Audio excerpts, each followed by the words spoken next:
Hey, what is up guys? Welcome back to the channel and welcome back to Gran Turismo 7. Now this build here is going to be using the Porsche 917 Living Legend and will probably be my final build as we wait for the next GT7 update. So we're currently running on update 1.37 and I just wanted to make use of some of those cars that really never get a look in. And well, if you're lucky enough, this car will be free for you if you purchase the special edition on the PlayStation Store. But if you didn't, no worries, you can still get yourself one of these absolute beauties. So if you haven't got the collector's edition or the special edition or whatever it's named and you didn't get this car for free, you can still pick one up for 1,000,000 credits from the Porsche dealership. No invite needed for this thing, you can just go ahead and buy it no matter what. As you can see, it's putting out some serious stats at 976 brake horsepower. It's got a PP rating of 800.80 and it's also a turbocharged rocket ship. So how easy is this thing to build? Well, very easy in fact. In terms of your tyres, you want to run racing hard tyres.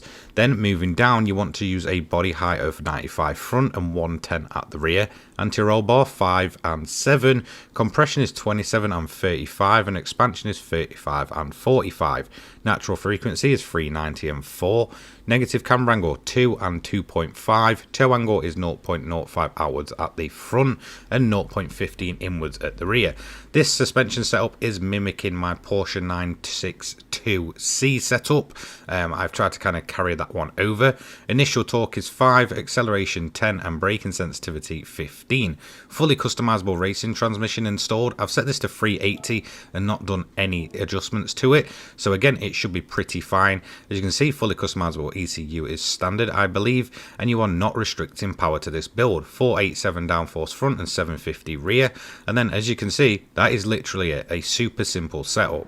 So before we get into the super simple strategy for running this car at Sardegna, how did I go about building it and well, why? Well, the main reason was I just wanted to make use of some of those cars that kind of don't necessarily get a look in. The 917 Living Legend is obviously an amazing car and it's definitely one of the coolest looking in GT7, but it never really gets a mention or even really gets spoken about. So I kind of wanted to just mimic over what I did with the 962C and then kind of just bring it into a modern updated form in, well, the form of the Living Legend.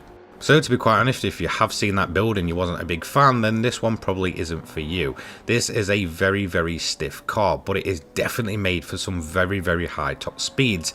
The only real downside of this car is actually its tyre wear is rather quite high, and although that won't kind of put you off really that much, its fuel usage definitely relies on a little bit of fuel saving if you don't want to do a two-stop strategy. If you want to go flat out though, then you can do it that way, but I'm going to show you a fuel save method. So the easiest and probably quickest way of running this thing is just to switch it to fuel mix 6. At this point you don't need to fiddle with the fuel mix anymore during this race. Now in terms of the AI difficulty and such, it is completely up to you. I've got them on easy here, but to be honest I would recommend either going on normal or hard. You will beat them absolutely no problem, and to be honest on the lower difficulty they just become an absolute nuisance, which I'll show you throughout this run. So to begin with, just make your way through the pack. To be honest, your first few laps may be a lot slower because obviously you're kind of shifting your way through 20 cars on the grid, or 19 to be specific, but again this is a fairly tight track packed with plenty of other vehicles to be smashed into if you're not too careful. In terms of the opening lap, again just get a feeling for the car. If it's a bit stiff at the front, just change the anti-roll bar to your personal preference or put it back to standard. For me, I like it being quite stiff at the front and it does rely on a ton of lifting off, again to try and get the front end pointed in, and then you can just fully hit the throttle and absolutely rock it out of the corners. It definitely takes a bit of getting used to, but once you do, those lap times can plummet. Now I'm going to show you my initial run to show you guys what to realistically expect on your first few times actually running this build. As you can see, we're just quite easily making our way through the AI. In terms of taking over the leader, I did this towards the end of lap 2. I did kind of get blocked off a little bit and didn't want to absolutely wipe him out and take damage myself, so I just picked my spot and tried to get it done as quick as possible. Now we're down the inside and well, that's it. We're pretty much unleashed to do as many quick laps as we possibly can before we come up to our first and only pit stop. Now again, if you want to go flat out, you'll be doing at least 2 or 3 stops, but if you do it this way, then you can have enough fuel to just pit the once. So I pitted at the end of lap 7. I took some fuel and I took a new set of tyres. As you can see, the racing hards really don't last too long on this Porsche. So we're going to change a bit of the strategy here. Now it's completely up to you if you want to do your fuel saving in stint 1 or if you want to do it in stint 2. For me, I'd rather just do it on a fresh set of tyres and go ahead and do it later on in the race when I've kind of gapped the rest of the field and they're not really there to hold me up. So what do I mean by this? You will need to be short shifting constantly, at least for 2 or 3 laps. This way you're ensuring that you've got enough fuel to take you all the way to the end with a little bit spare if you do want to turn the engine up. So I do recommend just doing a lot of lifting and coasting and short shifting the vehicle.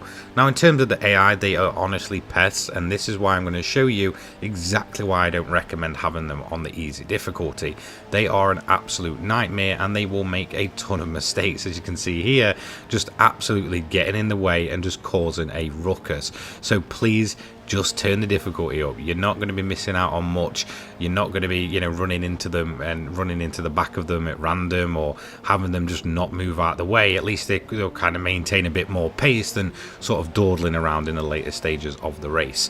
So we're coming to the end here. It's a relatively easy run, to be quite honest, and it certainly wasn't my fastest, but again, this is all about giving you an initial opinion and just showing you how it is on your opening few runs with this build. And to be honest, well, it was quite enjoyable and it is a fantastic little car. So there we go, that is the 917 Living Legend done. It did it in 25 minutes flat, even with a couple of offs.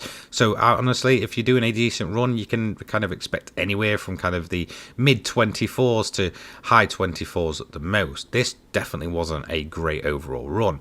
In terms of your payout here, we all know it's 727,500 credits, nice and easy, without any real way to completely destroy that clean race bonus. So there we have it, that is the Porsche 917 Living Legend done and dusted.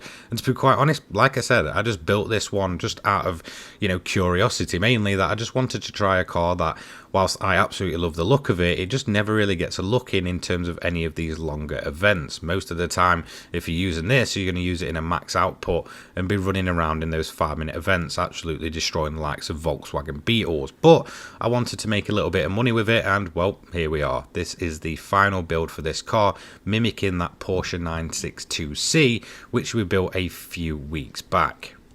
So thank you so much for watching. Don't forget to leave a like, comment and subscribe. Turn your notifications on so you don't miss an upload from me. I upload GT7 and motorsport related content each and every day for your viewing pleasure. I'll be doing a few more money builds probably once the game gets updated, and it will all depend if the PP system changes. So keep an eye out for them, and I'll continue on with my coverage of everything to do with Gran Turismo 7. Take care, peace.